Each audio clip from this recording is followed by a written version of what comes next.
إن ابن عمنا العزيز علي بن موسى بن جعفر من أبناء فاطمة بنت الرسول محمد، وهو أيضا ابن علي بن أبي طالب، إنه أكثر رجال العرب فضلا وعلما، ونحن نؤمن بأن لا وجود لمن هو أعلم منه على وجه الأرض.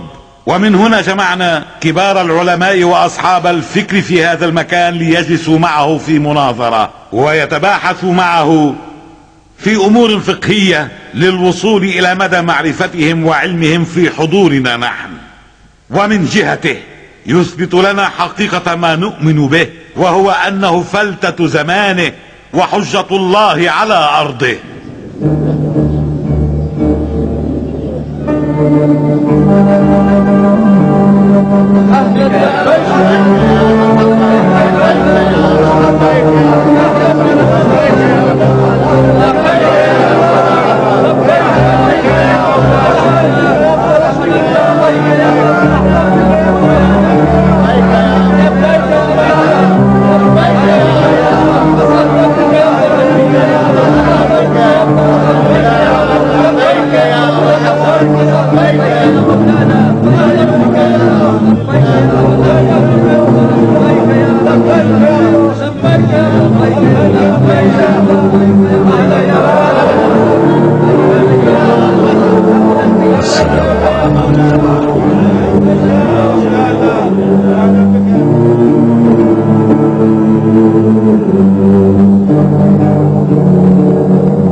استديروا، انظروا إلى ناحيته، وتباحثوا الآن مع ابن رسول الله، وتناسوا وجودي هنا.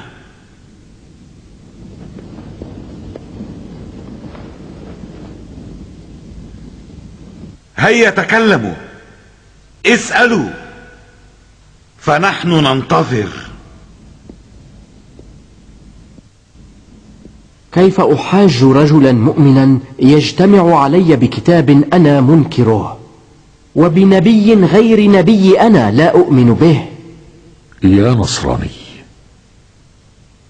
فإن احتججت عليك بإنجيلك أتقر به؟ وهل أقدر على دفع ما نطق به الإنجيل؟ إذا تلطف علينا بحلمك، سنتحدث ويسمع كل منا ما لدى الآخر من منطق ودليل. أسأل أنا أم أنتم تسألون؟ أنا من سيسأل. من أين تثبت نبوة النبي محمد؟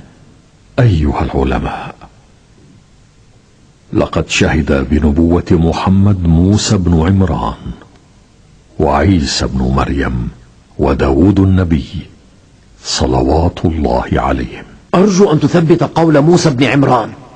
هل تقر يا يهودي أن موسى عليه السلام أوصى بني إسرائيل قائلا: سيأتيكم نبي من إخوانكم صدقوه وأطيعوه؟ نعم. فهل تعلم أن لبني إسرائيل إخوة غير ولد إسماعيل؟ إن كنت تعرف قرابة إسرائيل من إسماعيل والسبب الذي بينهما من قبل إبراهيم. أجل. أفليس هذا صحيحا عندكم؟ بلى، هذا صحيح، لكني أحب أن تصححه لي من كتاب التوراة إذا أمكن. هل تنكرون أن التوراة تقول لكم: جاء النور من قبل طور سيناء وأضاء لنا من جبل ساعير واستعلن علينا من جبل فاران؟ أنا أعرف هذه الكلمات، لكنني لا أعرف تفسيرها. أنت أعلم من أنك لا تعرف. أما قوله جاء النور من قبل طور سيناء فذاك وحي الله سبحانه الذي أنزله على موسى على جبل طور سيناء. وقوله وأضاء لنا من جبل ساعير هو الجبل الذي أوحى الله عز وجل إلى عيسى بن مريم وهو عليه. وقوله واستعلن علينا من جبل فاران، فذاك جبل من جبال مكة بينه وبينها يوم واحد. وقال شعي النبي: فيما تقول أنت وأصحابك؟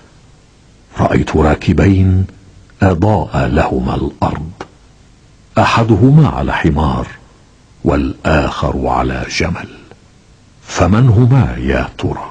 لا أعرف.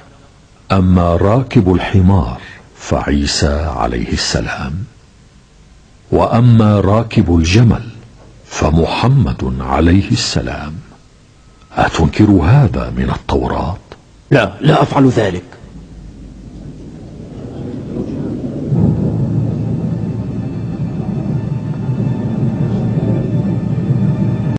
ما الذي تقوله في نبوة سيدنا عيسى وكتابه وفيما بشر؟ أنا مقر بنبوة عيسى عليه السلام وكتابه وما بشر به أمته وأقر به الحواريون، وبريء من كل شخص أو عقيدة أو مسلك ينكر ما بشر به ولا يقر بنبوة محمد عليه الصلاة والسلام. أليس علينا إذن قطع الأحكام بشاهدي عدل؟ بلى.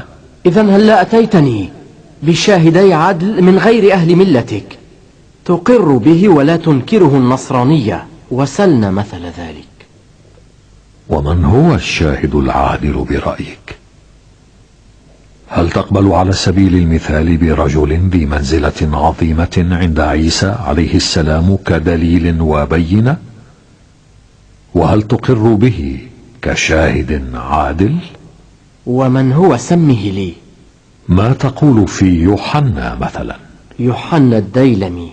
لقد ذكرت أحب الناس إلى المسيح. هل نطق الإنجيل أن يوحنا قال: إنما المسيح أخبرني بدين محمد العربي وبشرني به، وأنه يكون من بعده، فبشرت به الحواريين فآمنوا به وبأهل بيته وأوصيائه؟ أجل، ذكر ذلك يوحنا عن المسيح وبشر بنبوة رجل، وبشر أيضا بأهل بيته ووصيته كما قلت. حسنا، وماذا تنتظر بعد؟ إن أنت وضحت ذلك نقلا عن الإنجيل كتابنا فأنا لن أنكره. وهل ما ذكرته عن يوحنا لم يكن نقلا عن الإنجيل؟ ربما ظننت أنني لم أقرأ الإنجيل، وما قلته ربما سمعته صدفة من الآخرين. والآن اسمح لي أن أسألك مسألة: لماذا تعتبرون عيسى والعياذ بالله ابن الله وتمنحونه مقام الربوبية؟ لأن كل من يحيي الموتى هو إله ويستحق أن يعبد. اليسع قد صنع مثل ما صنع عيسى، مشى على الماء وأحيا الموتى وأبرأ الأكمه والأبرص، ولم تتخذ أمته ربا ولم يعبدوا أحد. حزقيال النبي كان يحيي الموت أيضا، فقد أحيا 35,000 رجل من بعد موتهم ب60 سنة. تجد في التوراة ما يشير إلى هؤلاء من بني إسرائيل. بما أنكم تعتبرون عيسى ابن الله، عليكم أن تعتبروا اليسع